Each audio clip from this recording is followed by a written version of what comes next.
আসসালামু আলাইকুম সবাইকে। আমি নুসরাত কুমিল্লা থেকে বলছি। আবারও আমার ছোট্ট চ্যানেলে আপনাদেরকে স্বাগত জানাই। দূরের কাছে যে যেখান থেকে আমার এই ভিডিওটি দেখছেন, আশা করি আল্লাহর রহমতে সবাই ভালো আছেন। আমিও আলহামদুলিল্লাহ অনেক ভালো আছি। আজকে আকাশটা খুবই মেঘাচ্ছন্ন আর চারদিকটাও একটু অন্ধকার। বৃষ্টি এখনো নামেনি, তবে মনে হচ্ছে একটু পরে বৃষ্টি আসবে। চারিদিকে ঠান্ডা বাতাস আর আবহাওয়াটা আমার কাছে খুবই ভালো লাগছিল, সেজন্য একটু ভিডিও করে নিলাম।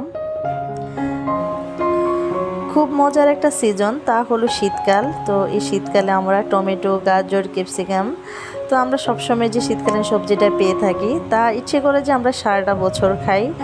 তো যেহেতু সারা বছর খাওয়া আমাদের পক্ষে সম্ভব না, যে সিজনাল বলতেও একটি কথা আছে। তো এখানে আমি কিছু গাজর, ক্যাপসিকাম আর টমেটো নিয়ে এসেছিলাম, যাতে করে ফ্রিজে রাখলে আমি কিছুদিন যাবত খেতে পারি। তো কাঁচামরিচও নিয়ে নিয়েছি এর মধ্যে। সামনে যেহেতু রমজান মাস আসতেছে, তো আমরা তো অনেক রকম চাইনিজ আইটেমে রমজান ইফতারির সময় করে থাকি। তো ক্যাপসিকামটা কিন্তু খুবই উপকারী, এটা সব কাজে লাগে। তো আমরা সবসময় কিন্তু সুপার শপে যাওয়ার জন্য আমরা এই ক্যাপসিকামগুলো আনতে পারি না। তো যেহেতু এখন সিজনাল চলতেছে, তো এখন যদি আমরা একটু বেশি করে কেটে রেখে দিই, তাহলে কিন্তু আমাদের খুবই উপকারে আসবে। আর আমরা বলে থাকি যে সবজি মাস জুড়ে খাওয়া যায় বা 1 বছর রেখে খাওয়া যায়। তো আমার কাছে 2 থেকে 3 মাসের মধ্যে কিন্তু আমি খেতে পারি। এর চাইতে বেশি মাস হয়ে গেলে কিন্তু আমার কাছে সবজিগুলো বেশি একটি ভালো লাগে না। তো এখানে এই ক্যাপসিকামগুলো আমি একটু লম্বা করে কেটে নিয়েছি। ক্যাপসিকামগুলো কাটার আগে কিন্তু একটু ভালো করে ধুয়ে নেবেন, কাটার পর না ধোয়ার চেষ্টা করবেন। তো আমি এখন টমেটোগুলোকেও 4 টুকরা করে কেটে নিচ্ছি। আর এই টমেটোগুলো কিন্তু আমি কাঁচা অবস্থায় রেখে দিব, যেহেতু আমি বেশি সময় ধরে ফ্রিজে ফ্রোজেন করে রাখবো না। 1 থেকে 2 মাসের মধ্যে আমি খেয়ে নেওয়ার চেষ্টা করব। সেজন্য এই টমেটোগুলোকে আমি কাঁচা অবস্থাতেই রাখবো। টমেটোটা যেদিন রান্না করবেন, আগে থেকে এটা ফ্রিজ থেকে নামিয়ে রাখবেন না। যখন আপনারা এই টমেটোটাকে রান্না করবেন, সাথে সাথে ফ্রিজ থেকে নামিয়ে নিয়ে তারপর এই টমেটোটাকে রান্না করবেন। এতে করে টমেটোগুলো যে আগের, এটা কিছুতে বোঝা যাবে না। মনে হবে যে আপনি এখনই তাজা টমেটো কেটে দিয়েছেন। তো টমেটোটাকে কেটে নিয়ে আমি একটু সুতি কাপড়ের মধ্যে রেখে একটু খুব চেপে চেপে আমি পানিটা ঝরিয়ে নিচ্ছি। দিয়ে তারপর আমি ফ্যানের নিচে আমি কিছুক্ষণ যাবত রেখে দিব। তো গাজরটাকেও আমি এখন পাতলা পাতলা করে এখন কেটে নিয়েছি। তো এই গাজর রাখার কারণ হলো যে এখন সিজন চলতেছে, আর সিজন ছাড়া এই গাজরের দামও কিন্তু প্রচুর বেড়ে যায়। সেজন্য আমি সবসময় গাজর আমি ফ্রিজে ফ্রোজেন করে রেখে দেই।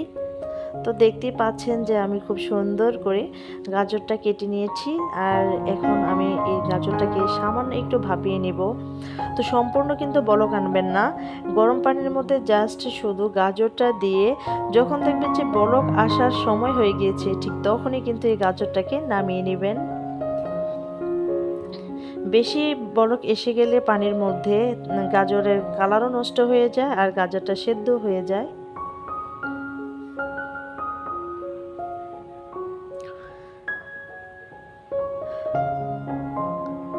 ক্যাপসিকামগুলো আমি সেম প্রসেসে ভাপিয়ে নেব।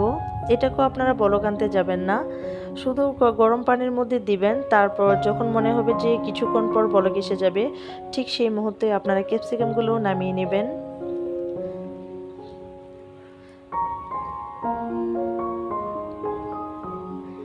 এখন আমি ক্যাপসিকাম আর গাজরগুলিকে ফ্যানের নিচে রেখে তারপর খুব ভালো করে ঠান্ডা করে নেব। এতে করে গাজর আর ক্যাপসিকামগুলো বেশি একটা নরম হয়ে যাবে না।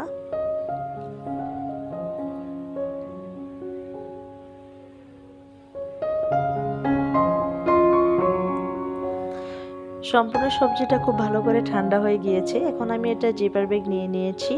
এখন আমি সবজিগুলো এই ব্যাগের মধ্যে নিয়ে নেব।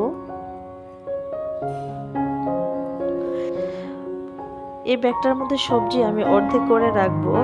একটু বেশি পরিমাণ সবজি যদি রাখি তাহলে কিন্তু এই সবজিটা ফ্রিজের মধ্যে রাখে যখন বরফ অবস্থা হয়ে যায় তখন একটার গায়ে আরেকটা লেগে অতিরিক্ত এটা কেমন জানি হয়ে যায়। তো এই ব্যাগগুলোর মধ্যে আপনি চেষ্টা করবেন অল্প অল্প করে রাখার জন্য, এতে করে সবজিগুলো খুবই ভালো থাকবে। তারপর আরেকটা কথা হলো চেষ্টা করবেন যে কোনো এরকম জিপার ব্যাগে রাখার জন্য। নর্মাল পলিথিনে কিন্তু সবজি কখনো ফ্রোজেন করতে যাবেন না, তাতে করে কিন্তু সবজির স্বাদ নষ্ট হবে। আর এই ব্যাগগুলো সবচাইতে ভালো। এখন আমি এক এক করে সম্পূর্ণ সবজিগুলো আমি এই জিপার ব্যাগগুলোর মধ্যে আমি ভরিয়ে রাখবো।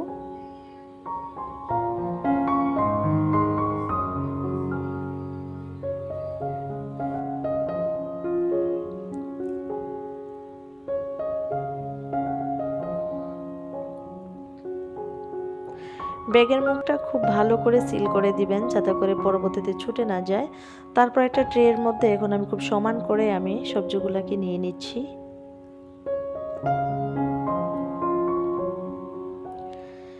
গাজরগুলোকে এখন ভালো করে আমি ভরে নেব। আমার মতো করে আপনারাও যদি গাজর ফ্রোজেন করে রাখেন তাহলে কিন্তু অনেক কাজে আসবে। আর গাজর কাজে লাগে না এমন কোনো জিনিস নেই। বিভিন্ন সবজির পাকোড়া, তারপর ভেজিটেবল রোল, নুডলস, চাউমিন সব ক্ষেত্রেই কিন্তু গাজর কাজে লাগে। এই ধরনের কিছু সবজি ফ্রোজেন থাকলে আমাদের কাজগুলো করতে খুবই সহজ হয়। তো সবজি ফ্রোজেন করলে কিন্তু অনেক রকমের উপকারী আছে।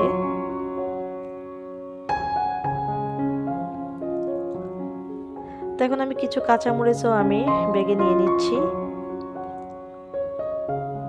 আর এই কাঁচামরিচ রান্নার সময় কিন্তু আগে থেকে নামাতে যাবেন না।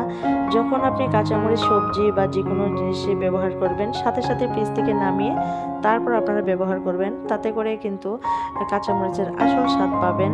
অতিরিক্ত আগে নামিয়ে রাখলে যখন এই কাঁচামরিচ থেকে বরফটা ছুটে যাবে তখন মরিচটা কেমন জানি একটু নেতিয়ে যায়।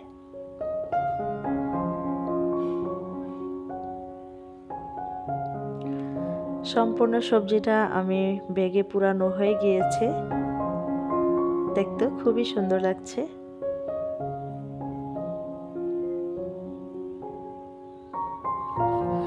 এখানে আমি কিছু সিমের বিচি আমি আগে থেকে আমি ভাপিয়ে রেখেছিলাম, আর আছে কিছু ফুলকপি। তো গাজর, ক্যাপসিকাম আর যেভাবে আমি ভাপিয়ে রেখেছিলাম ঠিক সেম প্রসেসে আমি এই সিমের বিচিগুলো আমি রেখেছিলাম। আর এই সিমের বিচিগুলো কিন্তু রমজানে খুবই কাজে আসবে। যদি আপনারা খেতে চান তাহলে কিন্তু আমার মতো করে রাখতে পারেন। তো এখন আমি যে সবজিগুলো এতক্ষণ আমি নিয়েছি তা এখন আমি এক এক করে সম্পূর্ণ আমি ফ্রিজে রেখে দিচ্ছি।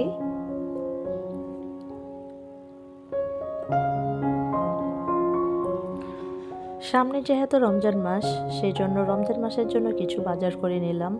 আর আগ থেকে যদি আমরা রমজান মাসের জন্য কিছু বাজার করে বা সুন্দর করে আমরা গুছিয়ে রাখতে পারি তাহলে কিন্তু রমজানে আমাদের কষ্টটা অনেকটাই কমে যায়। যেহেতু রমজানের মধ্যে আমরা সবসময় একটু চেষ্টা করি একটু সময় মতো নামাজ পড়া, একটু কোরআন পড়া। রমজান মাসের কাজটাকে সহজ করার জন্য আগে থেকে যদি আমরা প্রিপারেশনটা ভালো রাখি তাহলে কষ্টটা অনেক কমে যায়।